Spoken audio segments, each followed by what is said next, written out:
with us about the kids from the DC area. Excuse me. The interest that they're getting from other programs that they're talking about. Hey, I watched these kids the other day from DC that are very good. Now all of a sudden, those 2 or 3 EHL coaches are bringing 2 or 3 more EHL coaches next year to watch, and that it's the snowball rolling downhill again. The momentum begins to pick up because the word is getting out about how good these kids look and how well they're playing, how well they're performing at these events. Which brings us to the summer in general, right? There's showcases, there's good, there's not so good.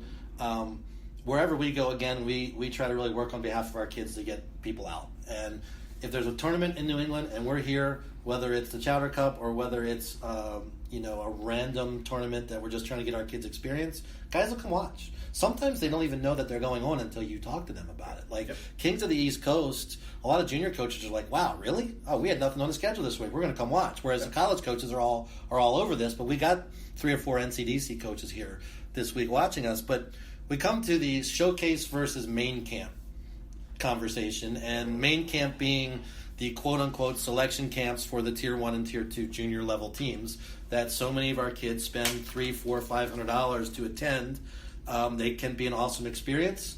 We think they should experience them, but we also feel like why go and spend $400, $500, $600 to be seen by one team multiple times? So you go to this team's camp and that team's camp and this team's camp and that team's camp. 4 guys, 4 programs may have seen you. Maybe a couple lower level scouts are there as well.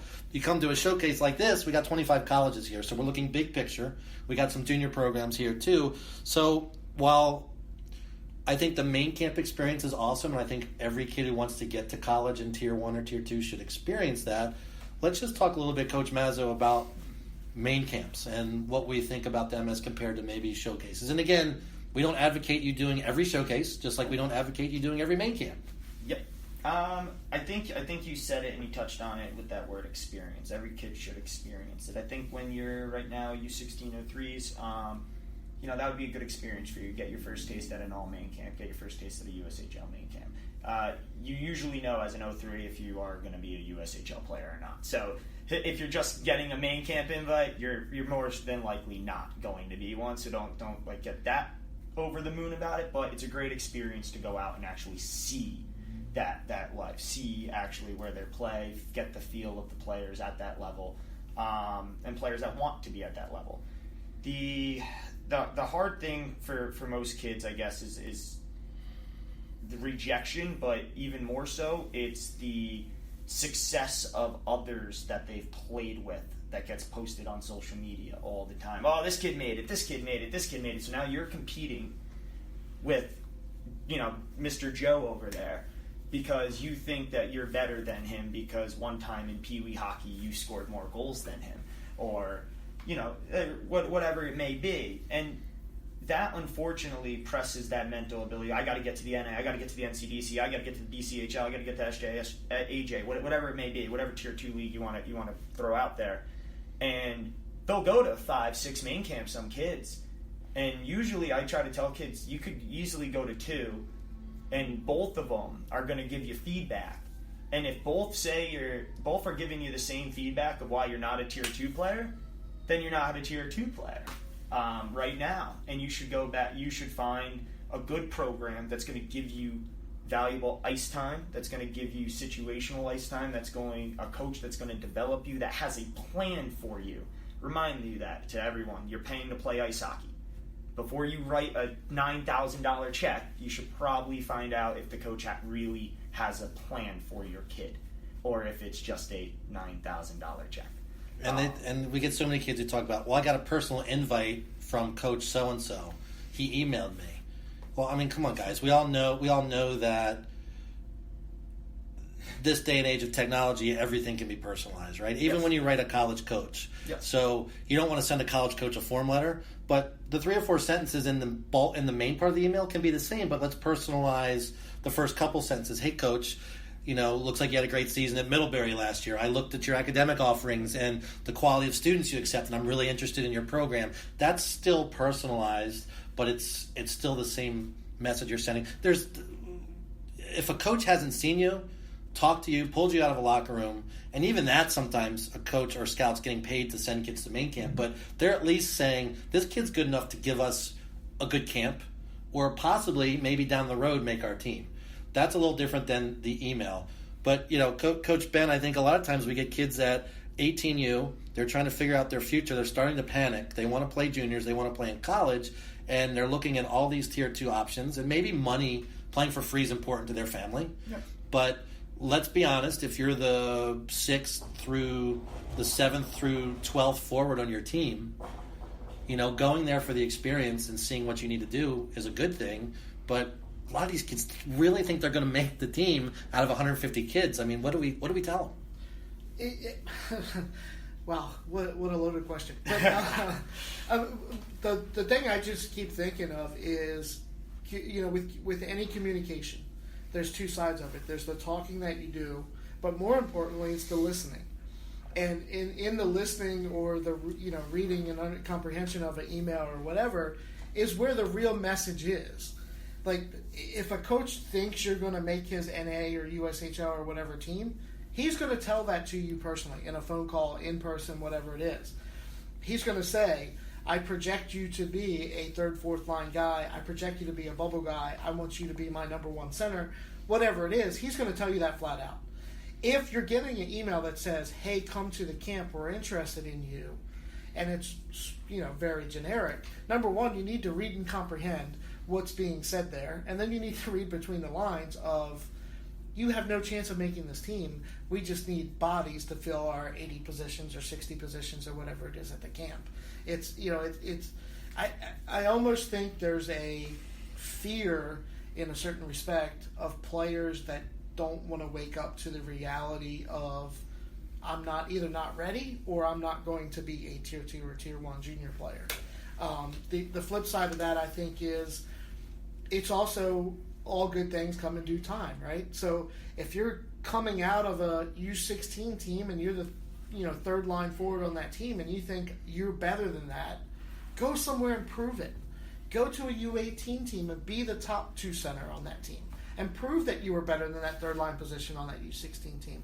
Don't go to the USHL and try to prove it, because it's not going to happen. Or even a junior opportunity where maybe because you're young, you're a fourth line guy, when you can go play on a tier 1 elite 18U team for a year and play against the top 20 teams in the country, and not only get seen, but you're a middle six guy, and now you're becoming a much better hockey player coming from a credible organization, and now legitimately you might be tendered or drafted, or at least a coach might contact you and say, hey, come to our pre-draft camp, and we think you might be somebody we might be interested in the draft. And don't, a lot of people think the pre-draft camps are money grabs, whereas if they really like you, they want you to come to their pre-draft camp, and they're going to tell you afterwards, we think we might draft you. And if you've had that conversation, going to their main camp, whether you're drafted or not, is okay. Right. If you haven't had that conversation, you're not going in cold to make their team. It's just the numbers are against you. There's going to be 150 kids there. There's 15 to 16 to 20 returning players. There's 8 to 10 tenders that have already committed, that team has committed to be their property.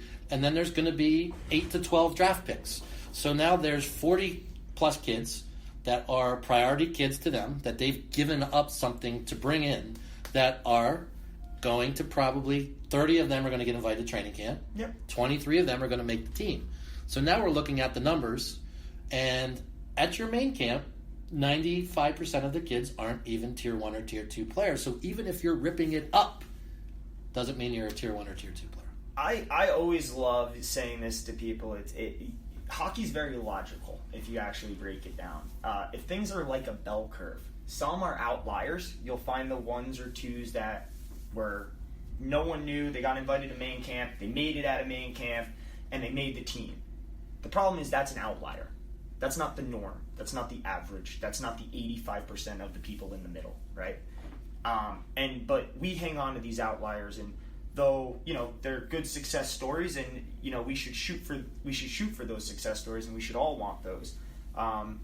Knowing and having a plan and having an attack of a plan of how to, hey, I'm going to main camp, I'm going to do this one NA main camp, and then after that I'm going to get feedback, and that feedback I'm going to go to this skills instructor, this skills instructor, this skills instructor to get better in these areas. for the summer. I'm also going to go to the gym. I'm going to get better there. And I might do a showcase, the UMass Lowe one in August. That's a great way to do your summer if you're a 16 and 17-year-old kid right now.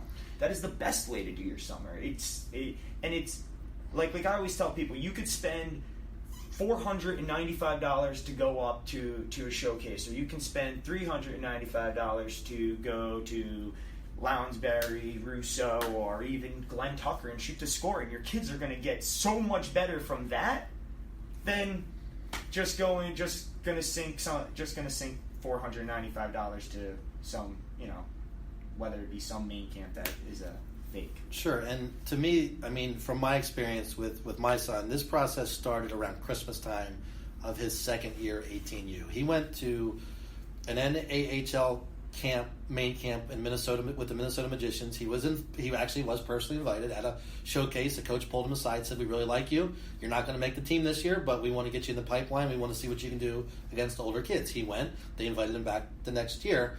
He got invited to a USHL showcase through a personal acquaintance who was a coach with the Lincoln Stars, who was like, "Again, you're not making the team as a 17-year-old, but we think it'd be a great experience for you. There will be NA coaches there. There will be EHL coaches there. There'll be college coaches there. You can make a name for yourself, and it'll be a great experience."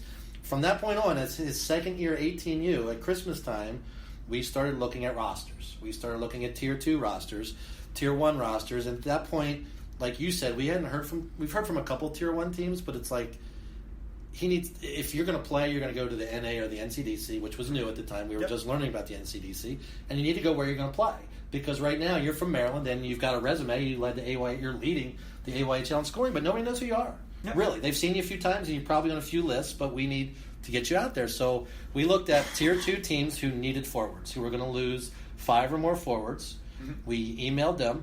Devin emailed them with I helped him with how to word things. We put the video together, and it was, "Coach, I'm currently leading the AYHL in scoring. I really want to play at your level. Here's some video. Here's some coach references. Let me know what you think." And the responses were, "Hey, you're having a great year. The video looks good. We checked with our scouts in the area. We think we might want to draft you. Please come to our pre-draft camp." Yeah. Directly from the coach, who then coaches started texting him. So now there's a personal relationship. We know that, okay, there's 5 teams really interested in drafting. The Northeast Generals didn't work out. The timing didn't work. He went to Cooley Region. He went to Lone Star. Pre-draft camps, both were in Chicago, 2 different weeks. He did Rochester and Connecticut in the NCDC. Yep. And at the end of all of that, all 4 teams plus the Generals, who had seen him in the ECEL play against their Boston Advantage AAA team, all said, "You're on our draft board. We're really considering you." So now at this point, okay, wow, might get drafted, maybe not. Either way, we got 4 or 5 opportunities for main camps if he doesn't get drafted where he might be a legitimate candidate to make the team. He ended up getting drafted in both leagues and played 2 years in the NCDC, but this process didn't start 3 days before the camps. And it didn't start after the pre-draft camps. It was, this is where you want to go. Let's start laying the groundwork now. Yes. And there's a lot more with what you just said and all those details, and I hope every parent definitely listens and takes home into every single detail you put into that, because there's so much there when it comes to what the coach did, what he said, how that went, because most kids should not do 4 main camps or right. 4 usually main camps, but those were pre-drafts. But those were pre-draft camps, and to have that experience again, each coach reached out to Devin in that regard to get him there, not just 3 days before camp. Here's an email, right, and sign up for $395. And at that point, you get your coaches and your other folks. Devin, Clay Adams, and Chris Saransky were 2 people that had dealt with Cooley Region, and Cooley Region's coach said, "If those guys think you're good enough, we're going to take a look at you." So Ben, just again, building that network, not burning bridges, becomes important in the next step of that process after you make contact. Sure. Actually, a great adage or a great story I remember hearing from Seth Apert, who used to be at RPI, was at the National Hockey Coaches Convention down in Naples a few years ago. And the story he told was, so much more now at the more elite levels of hockey, whether it be tier 1 or tier 2 juniors or now NCAA D1 especially. He's like, he was at RPI for I think 12 years, 13 years, somewhere in that region. He's like, I've never had a kid walk on and make my team. I have different levels of walk-ons. I know I have recruited walk-ons, kids that I talk to that